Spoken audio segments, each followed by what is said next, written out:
Sziasztok, itt a Jump Dogs, BMX Suli 2.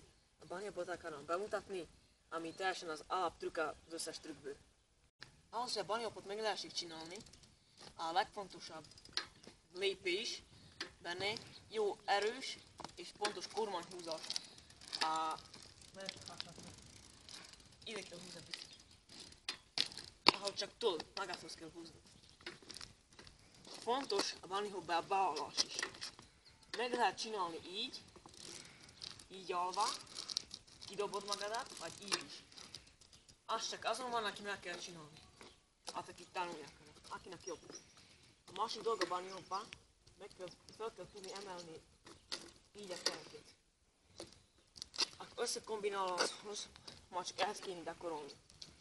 Felhúzott láb, egyensúly, aztán még nem sikerült, ezt nem kéne emelni. Nem tudom, hogy néz neki az egész. Mind a kettő módszer. Kezdjük először ezt. És most jöhet ez a stíl, amelyik embereknek jobb lenne. Ennyi lenne az egész bunnyhopot. Meg van valósítva. Minden nap kell gyakorolni ezt, hogy nagyobbra és nagyobbra lehetne csinálni, az én rekordom eddig lassatok. Hogyha ma a bunnyhopot többször fogjátok gyakorolni, meg is lehet csinálni úgy, hogy felugratok valamire, vagy leugratok valamiről, meg is mutathatom nektek ezt.